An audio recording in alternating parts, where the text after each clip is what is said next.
Hey y'all, it's me, Dr. Janaea Purdue, and I'm super glad that you found me in my little corner of the world.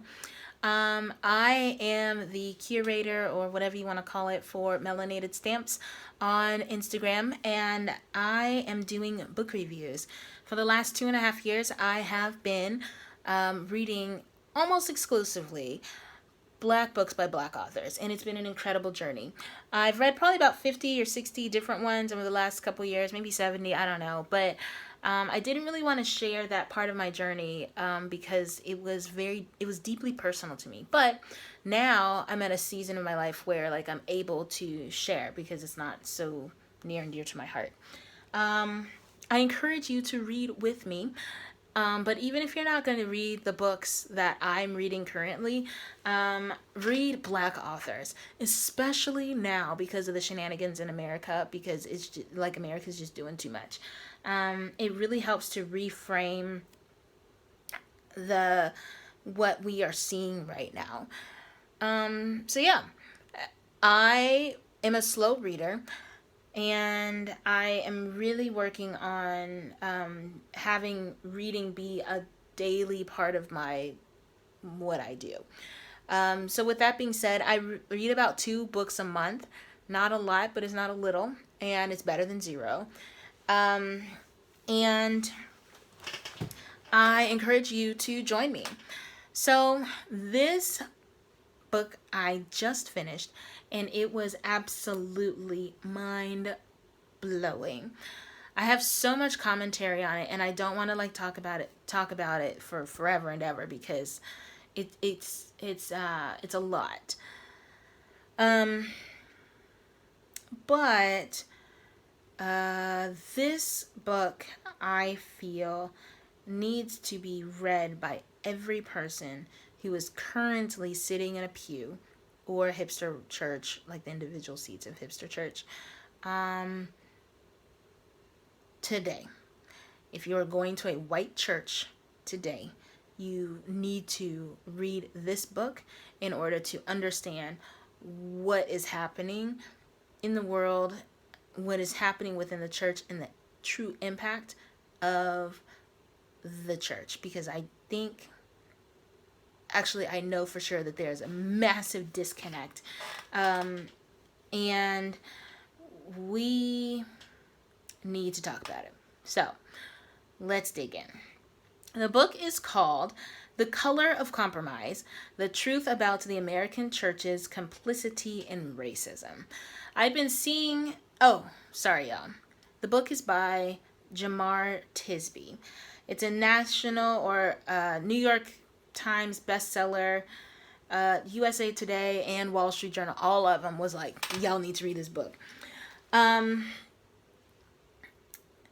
It was phenomenal. It was a phenomenal read. So comprehensive and so it just answered so many questions, and it kind of assuaged my rage when it comes to white evangelicals and white church. Y'all don't really know me a lot if you're not on my Facebook page, but over the last several years, I have had some words when it comes to white Christians because I'm tired of all the malarkey, and I'm tired of the complacency of folks who say that they love Jesus and refuse to give a damn about anybody who does not look like them. Like, I'm tired of it. And let me start this with my background because I think you need to know a little bit about like where I'm coming from in order to see like why this book was so monumental to me and why it's so monumental to the conversation that we're having in evangelical circles and also social justice circles. So I don't know if y'all know this, but I'm Black. If you're watching the YouTube, surprise. And I grew up in church. Ooh, I had to put my laptop down. I grew up in church, y'all. So between 0 and 12, I grew up in predominantly black churches, black church, African Methodist Episcopal, so AME, and then also Black Baptist. And I enjoyed it. Like that was my upbringing. That was my parents' upbringing, my church heritage, my family heritage, all church. And then from 12 on, my formative religious instructional years was in evangelical white church in Kentucky. That's a lot. So we decided to go to a church with people that did not look like us because my parents wanted us to have a variety of lived experiences from us to grow from. Us being like my family and my sibling who's recently passed away. So anyway, we were in the church. We did everything. We passed out bulletins. We were on the praise team. We did all the church plays. We did all of the things. People knew us, and we were unstoppable. And folks would give us the side eye because we were not what they understood to know as black people. And they let us know. They were like, oh, we like y'all because you're not like them. Or they would be like, we're waiting for you to fail, so we're just going to just wait. And we never did as a family. We were always successful. And that, I think, created some rage within the people, with some of the people that we knew and went to church with. So I was in that church, and also in churches around in the small little town that I grew up in for many, many years, like 10, up through college. And then went to a couple other evangelical white churches in college and grad school, and then I moved to Denver. My brother and I moved to Denver, and we went to a hipster white church that was not Southern Baptist, and it was mind-blowingly different. And while I was in Denver is when I started to do a lot of processing and thinking about race, being black and white spaces, what being a Christian means, and also just all the things, because I finally had time to think about my upbringing. As I was processing it, I realized that there was a significant amount of what I now know to be racial trauma, and there was also religious trauma on top of that. Like, I'm a black, independent, really smart, brilliant woman that grew up in purity culture. True Love Waits, if you are familiar with that, in the South. This was early 2000s. It's a lot. It's a lot of unpacking, and it's a lot of layers to who I am today. And I've been working with my therapist, and also, like, since I'm so far away and so far removed from all of the things that I once knew, because I live here in China, I've done a lot of healing and processing. Also, because I'm black, and because I started to do a lot of introspection and thinking, and also reading and observing, I started to see a disconnect between me and the folks that I sat in church with. And it was unnerving, but I didn't understand where all of the disconnect was. Like, I would say I love Jesus and I love church. I enjoy going to white churches because I enjoy the music, and you get out early, and the people were nice, I guess. Like, it was fine. I enjoy the culture of it. Also, I was in Denver, so like everything's white in Denver, y'all. Then Black Lives Matter started to rev up. And there was a increased talk on racial relations in America. There was talk on, like, who's to blame. Where is quote unquote, where is all of this coming from? Where is this anger coming from with you people? There was a lot of, well, if you're just nice and trust God, then everything will be okay. And we just need to read the Bible and love one another and not talk about race relations and unarmed black men being murdered by police on accident with no repercussions or consequences. There was a lot of that. Then there was the, oh, well, if you just work hard, you could be like us being white people. We don't understand why there's so much black on black crime. Well, you guys need to deal with that before we start to care about Black Lives Matter. There was just so much unfounded, and not unfounded, but ungrounded theory on like why the world is the way that it is. And white folks were vacillating and theorizing and coming to conclusions on how, and making the world make sense without any sort of consideration of the white folks' historical impact on black communities and black individuals, and how that has not stopped. And white folks have not been interested in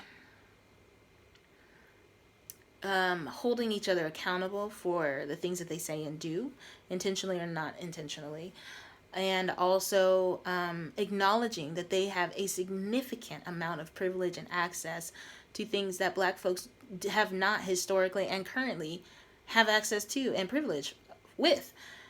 And so it's really difficult as a black person, someone who grew up in black church, as a black person who grew up in white church, to be responsible for the education of curious white folks who only are curious in order to check off a box saying that now I'm not racist because I asked a question to a black person to try to get an answer. It's exhausting. Also, it's exhausting to sit in churches and not be acknowledged, or to have the voices of people who look like you read. Why do all of the people and all of the commentators and all of the scholars that you reference, why do they all have to be white? Like, there's a whole bunch of other colors and folks that believe in God and believe in Jesus and are Christians. And they are brilliant. Why aren't you referencing them? It's hard. It's really, really hard. For me spiritually, I've traveled quite a bit around the world, and I've yet to see positive, long-lasting change connected to Christianity. I haven't seen it. No. I've seen short-term change. It's been great. I've seen massive churches, church movements and things, but it's hard to see. And now that I'm in China and I hear about, I chat a lot with Africans, and I've read a lot about the impact of Christianity in Africa, and I'm just not having it anymore. It's frustrating to me what the evangelical white Christians have done to the rest of the world, have done to America, have done, and also what Christianity has done to the world. And it's not even Christianity, because I need to be clear, it's not Christianity. It is capitalism and colonialism, all under the auspice of, like, and the mantle of Jesus. But it's not even Jesus. Like, it's humans being super shitty to one another and trying to pin it on a deity. Like, it's just awful. It's just awful. And I am not interested in being a part of it. So I've been toying around with it for several years. In a simplistic conversation, I would say, yeah, I'm a Christian. If someone comes up to me, hey, are you a Christian? Yeah, sure. But if you were to really like say, but for real though, are you one? I'd be like, no.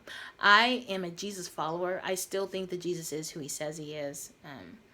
Yeah, that's where I'm at. But as for the rest of Christianity, it can literally kick rocks. Like, yeah, go kick rocks. Like, it's maddening to me. And I hate that because my whole upbringing has been turned upside down because, like, I'm choosing to be a thinker and to think and to look at things critically rather than the feel good and the songs and the lights and the conferences and the Bible study groups and the Twitter accounts. And I have to dismantle all of that. Like, that's really hard. So that's where I'm at right now. And for those who find this, like, if you disagree or agree, great. I'm not really interested in having conversations right now with people who are going to try to convince me to be a Christian because that's just not where I am. I am in therapy a good chunk of the reason why because of the church and what I've been taught about my body, me being a woman, me being black, being around white people who don't give a damn. A large chunk of that is connected to the religious institution of American Christianity. So I'm over it. Yeah. Let's dig into this book review. So, I felt like I needed to give you guys just a little bit of the background of who I am so that you could see like why this book was so monumental for me as a black woman who grew up in white evangelical churches. Out of all of the books I've read so far and the commentaries I've read so far, this one was just, it was like the missing piece between like what I see on Facebook and all the malarkey from the white folks that I grew up with and all of the church people who are stuck in QAnon and like bowing down to Donald Trump and like not caring about borders and not seeing how their vitriol is psychologically killing black people. It's just, oh my gosh. And also, I couldn't see like where's all this coming from and like why is it coming out now and like was it really Black Lives Matter that made them change their mind about Jesus and black people and their place in the world as a white person? Yeah, that's where I'm at. I couldn't see the bridge, and this book is the bridge. So, as every other book review that I do, I have 3 favorite parts, the reasons why you need to read this book. I have a third section that I'm going to do today, which is who needs to read this book and why. Let's start with who needs to read this book. Number 1, every single white church leader and layperson needs to read this book. 100% hands down. If you are in church and have a modicum amount of leadership, I don't care if you're a Sunday school leader, executive pastor of a mega church, you must sit down and read this book and highlight it and get it into your soul so that you can see what's happening within American Christianity. Second person that needs to read this book are folks in church who are mad at Black Lives Matter and who think that all of this Black Lives Matter is something new and out of the blue.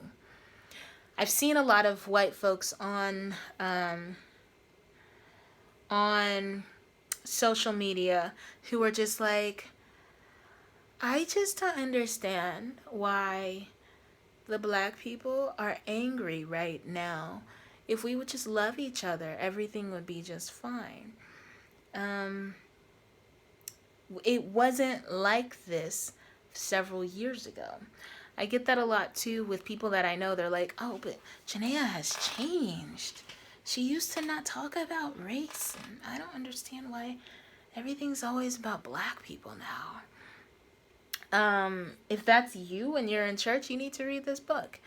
The third person group of people that need to read this book are those who think that the American Christianity and church as it is done today, traditionally and, you know, broad brushstroke, how it's done today, is doing a great job. If you're like, you know what, my church is great, we are doing it right now. And if you are in a church who is not addressing racial justice and you believe your church is doing a great job with missions, with evangelism, with Sunday church, however you choose to do it, then you need to read this book. If you feel as though no changes are needed, that the direction that your church is going is great, and it is sans or without a conversation of racial justice and race relations in the year of our Lord 2021, you need to read this book. The last group of people that need to read this book are folks that are going on mission trips who think American Christianity is the way, the truth, and the life. The Bible says Jesus is, not American Christianity. And what I see on Instagram and what I see in social media and what I see in prayer requests and circles and as folks are sending their children and teen groups and men's groups and off into the wild, crazy countries, is that the level of white saviorism and poverty porn is so high. And it does significant damage to local communities. Those people need to read this book because American Christianity is toxic and it is not what was intended by Jesus at all. None of this is. And if you claim and say that you love Jesus and you are a Christian, then, and you fit one of these, read this book. Okay. The next part that I always do with my book reviews are my 3 favorite parts. But because this book is on racism, it's not my favorite because I don't have a favorite thing about racism because it's all just effed up. But I already talked about the part that's important to me is the framing of the shenanigans that I see today all make sense now that I've read this book. It is nothing new. And that's the part that was so devastating and so damning and so infuriating and filled me with rage, is that this is not new. None of this basically complicity in racism is new. It is just a new iteration of the foundation of American Christianity. American Christianity as an entity, as an ideology, has been doing this for hundreds of years. Why change now? And that's what I see. Secondly, I thought it was interesting how in the 70s, all of a sudden, the Southern Baptist Convention just decided to move from the struggle that it was having with race, segregation. Like, the whole reason that there is a Southern Baptist congregation is because they didn't want to deal with black people, so they kicked them all out. Like, that's the history of the Southern Baptist Convention, which makes me surprised that, like, you know, when you're a black person in the Southern Baptist denomination, well, of course it's going to be difficult to you because that system was not intended for us to be there. So we're just like pushing like massive boulders up a hill. Why are we using our energy like this? Anyway, so I thought it was interesting how they went straight from race relations that they could not really solve. They're like, whoa, this is really difficult and it's messy. And like, there's a lot of like splinters in the denomination and like feelings. And we just don't want to deal with that. And they were like, so let's ignore it. We're going to shove that under the rug and we're going to do abortion. And that's literally what happened. And like overnight, they went from being pro-choice. The Southern Baptist Convention was pro-choice, very, very pro-choice, very pro-woman's right.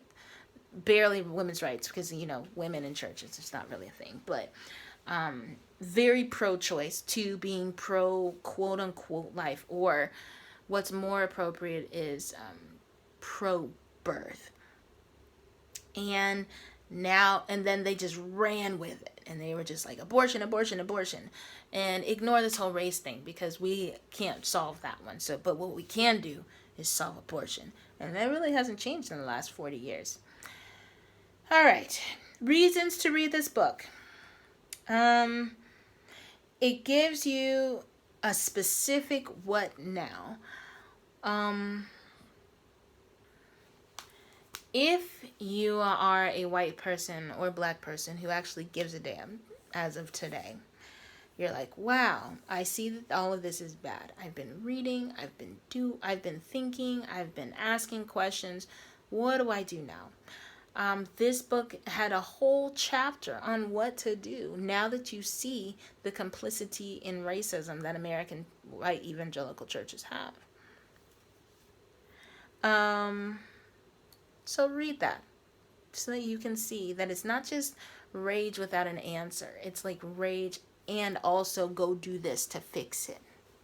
Second thing, it frames what is happening in white churches into the historical context so that we are no longer surprised. I know for a fact, for me, over the last several years since Black Lives Matter revved up its engine, I've been deeply hurt and disappointed and filled with righteous indignation and rage of white folks who don't give a damn and will just explain away all the things so that they are left with no responsibility to do anything. And I'm just not okay with that. But now that I've read this book, I see that this response that they had with Black Lives Matter is a response that they had in the civil rights movement. It's the response that they had during Jim Crow. It's the response that they had during whenever all of the Confederate statues went up. It's the response that they had during Reconstruction. It's the response they had during the slave time, when they were enslaving human chattel slavery. It was the response that they had as they were coming over and dealing with quote unquote the natives. It's the response that they had when they were with indentured servitude. It's the same response of like, we don't like y'all and we don't care and we were going to use you for the benefit of what we are doing. And whiteness will perpetually exhaust the human energy and psyche and tenacity of non-white people and not give a damn. They will just be take and take and take. And then just be surprised when we get upset. And they will be surprised when we're tired and can't give anymore. They're like, but you've always been our source of energy and free labor. So why aren't you doing that anymore? Fam, I'm tired and I'm not doing that anymore because I have choices. I'm not working for y'all for free. This is not what we're doing anymore. Also, when it comes to the arguments that whiteness and white folks will have about complicity and racism, it addresses 100% of them. all the things that I've been thinking about and processing, it addressed it. And I was like, ooh, let me write that down, because the way that he said it was really, like, I've been processing it. I just didn't know how to say it. He said it, and I was like, oh, that makes a lot of sense. Lastly, so many folks, white folks, think that black folks, us, are just filled with rage and hatred. But it's not hatred, it is righteous rage. We are furious that the world is the way that it is, that we are treated this way in the year of our Lord 2021. We are exhausted, and we are done being pawns within a system of whiteness. We're done. We don't want to do this anymore. And I say that it's rage, and I say that it's righteous indignation, because we as black folks know that the world can be better. We haven't just kicked it to this curb and been like, F all y'all. But we really see that if people would just make room, make space, change just a little, and remove their bias and their prejudice and their racism, the world would work so much smoother. Everyone's lives would be so much better if folks would just literally give a little bit of a damn and give space for people that don't look like them. It's not hard, yo. It's not. We black folks know that we basically see where we are now, and we see where we could be. And the folks that we are right now are pushing to maintain the status quo, to maintain what we have always been doing. And it's creating the tension when we want all of us, to come together to a place of equity. But the folks with the power and the privilege and the access are fighting tooth and nail for things to stay the same, for things to be at stasis. And we're just not okay with that. That's where the anger, that's where the rage comes from. Because we know that it can be better, and folks just don't want that. And it's infuriating. Another question that I've been processing and get a lot is, why did I stay in white evangelical spaces, white church? Why did I stay? I had a choice.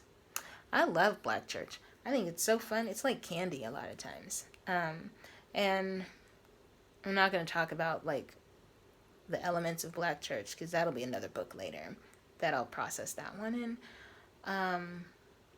Why did I stay? There was a prominent black pastor that just recently left a really phenomenal church. I don't even remember his name, but it was kind of a big deal a couple months ago. But he left the church because, or left the Southern Baptist denomination because of complicity and racism. He was not seen, heard, valued consistently while he was pastor. And he said that he was done. The same question that he was asked has been asked of me. Why do we stay? Why do black folks stay in a place where we historically have not been wanted, and we have been politely and politically accommodated but not fully welcome? Why be there if we know that every Sunday, every time that we hang out with people of whiteness, every time we go into church imbued with whiteness, why do we stay? Besides the music, and besides like we get out before lunch, for me, and I would be damned, I feel like it would be for the other people that have stayed. if you are someone who thinks and sees, values racial equity, and has been reading like I have and like we have, I stayed because I thought that if I was within close proximity of white people who thought differently than me, who were not pro Black Lives Matter, who were not all the things that I've already discussed, that they would change their minds and their perspective only based on osmosis. Like, because I was close to them, then they would be like, oh, maybe because I'm friends with Janaea, I'll change my mind. That doesn't happen. It doesn't. And it exhausts and depletes the energy and the sanity that black folks have. And the white folks are just like dancing and playing around because they are not bothered at all. That's what whiteness does. It shields white folks from being held accountable and being challenged to do something. Second reason that I chose to stay is I wanted to see the change. I feel as though, and I'm torn because it's basically like if you have all the white folks over here, then their silo does not have a differing opinion. So how in the world would they know to change if everything that they hear and everything they see agrees with them? They can't, because they don't have someone to challenge what they already think. So that's one of the reasons why I stayed. Just to challenge and to be like, maybe you should think about things differently. Guess what, yo? It left me depleted and exhausted. They were living their best life. Didn't change. Third thing is I was like, maybe this week, maybe this Sunday school lesson, maybe this sermon, maybe this happy hour, I would be able to witness the transformation of my friends, of the people that I knew. That like my hard labor and all the conversations that I had about race, about being black, about whiteness, that I would finally like see the sparks that I've been trying to light, like the little tinders, that they would start a fire. Guess what? It didn't work. And it left me depleted and exhausted. And I was like, you know what? F this. I'm going to China because I need to take a break. I need to heal. I don't have anything left. So that's probably why we stay. Those of us who think in this way, this is why we stay. Unfortunately, we're tired. We're tired of white people not giving a damn. We're tired of waiting for the promised land of racial equity to be here within church. We don't have anything left. And we don't want to do it anymore. And it's not our job. So, if you're a white person, I don't want to talk about white people. If you're a black person and you find yourself in these spaces, find your support, your community. If you're in a white church and you feel as though this is where you need to be, great. Live your best life, but take care of yourself because it's hard. I've been there and it is so, so difficult. So I'm thinking about you.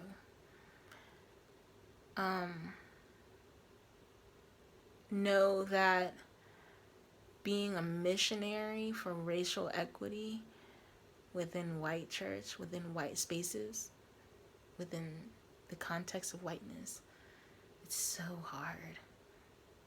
You can tap out and take a break. And tap back in whenever you're ready. It's okay.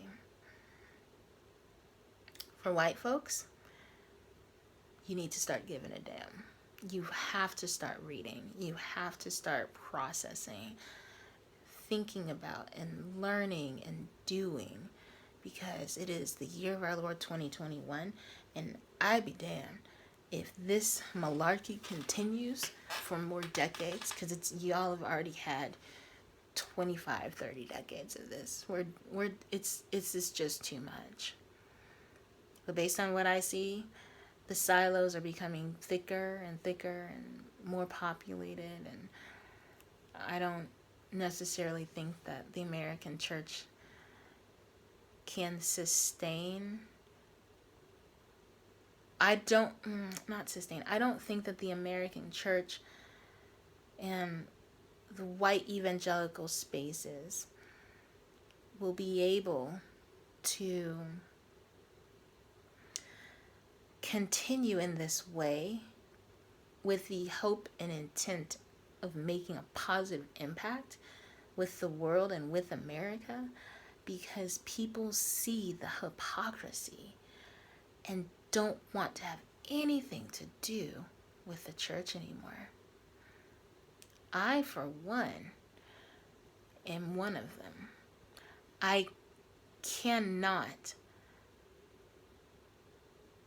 give any more of my time, energy, money to white evangelical churches who are not doing work within social justice and diversity and inclusion. I'm not doing it.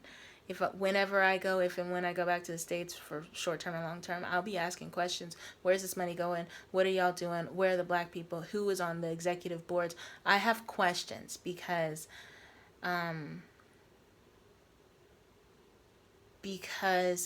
folks need to be thinking critically about these things in order for me to know that this is a safe space for my spiritual growth.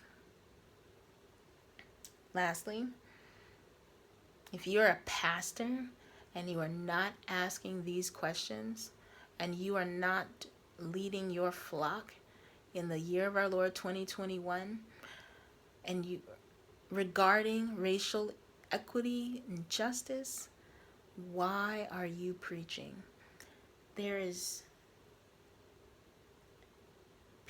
Black folks are dying. Brown folks are dying. And if you are not doing your part to educate yourself and those within your circle of influence, you are part of the problem. And that's what Martin Luther King said. And y'all love to repost things of Martin Luther King that are so whitewashed. These are not new ideas, y'all. This comes from folks that have been saying these things for decades. We're tired of the complicity of racism within the white evangelical spaces. We're tired of it. So anyway, I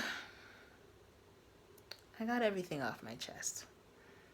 You know, with these book reviews, I was really hoping that each of them would be like short, sweet, to the point, like, oh, read this, it's so great, it's wonderful. But I've been reading some heavy hitters lately. Whew.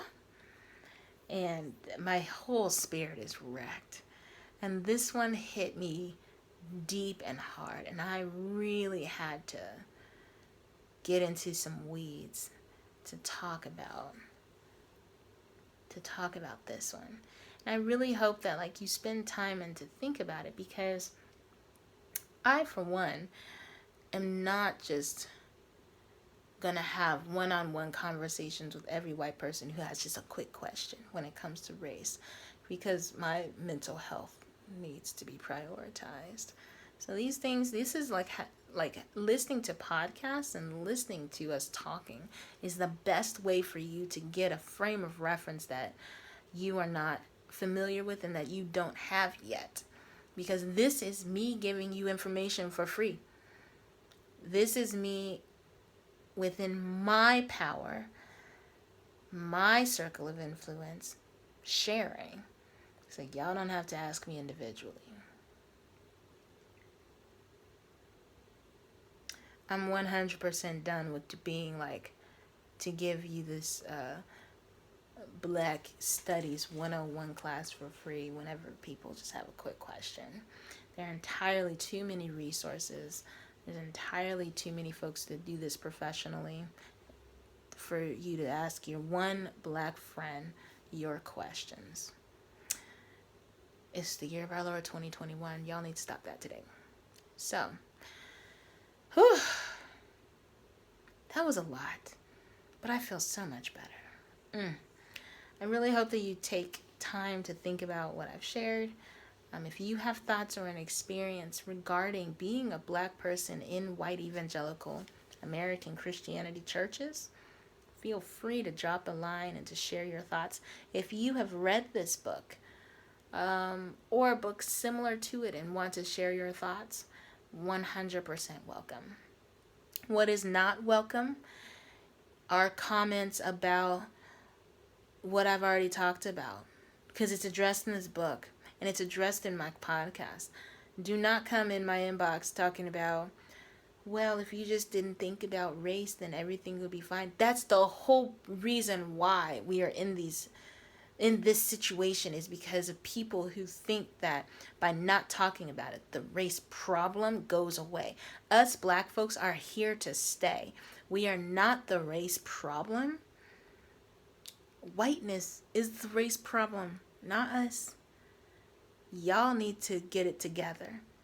We're not the problem. That's what Toni Morrison said. So anyway, find me on the YouTube, find me on Facebook, find me on Instagram, Melanated Stamps, MELANATED stamps.com. My next book is called White Rage by Carol Anderson. I just started it today. Mind blowing as always. So good, so hard. After this one, I'm going to be reading Nikki Giovanni's poetry because I'll need a break. These last few have been some heavy hitters, and I need a brain break because my spirit's tired. So, thank you all for spending time with me on the pod. Come, let me know what your thoughts are about these books. What are you reading right now? Come share. All right, y'all. Until next time. Bye-bye.